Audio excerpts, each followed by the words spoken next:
Saba?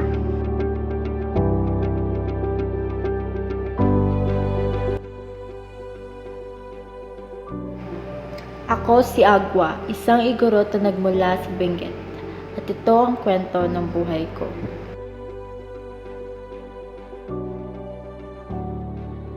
Noong bata pa lang ako ay ipinangarap ko na talagang maging isang guro. Upang maging isang inspirasyon at makatulong sa mga kapwa ko igorot na hindi nabigyan ng pagkakataong makapag-aral. Gusto ko maging isang tulay para sa mga kapwa ko igorot na huwag matakot at magpursige sa buhay upang makaraos at makatulong sa mga minamahal.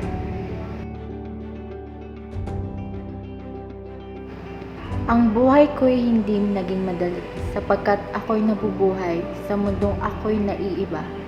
Hindi ako katulad nila at alam ko at nararamdaman ko yun.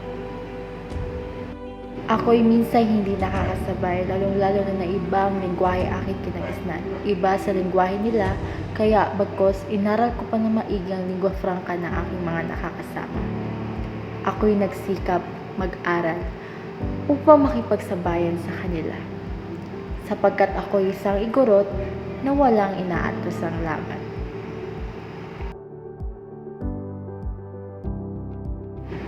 At nung inaral ko at naging mahusay sa lingua franca ng kanilang kinagisnan, ako hindi lamang natuto, sapagkat nakakilala ng mga taong hindi ko inaasahan na aking magiging kaibigan, na matatanggap na ako'y iba sa kanila, at ipaparamdam na ako ay dapat maging ako, at hindi matakot na ipaglaban at ipagmalaki ang pinagmulan ko.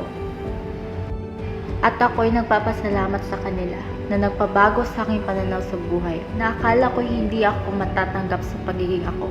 Bagkos pinadama pa nila sa akin na dapat kong ipagmalaki ang bayan ko.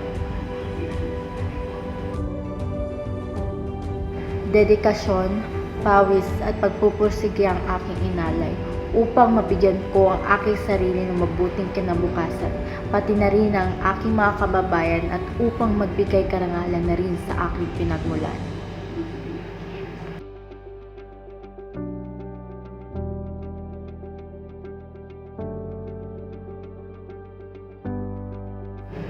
At ngayon, akin na natupad ang aking mga pangarap.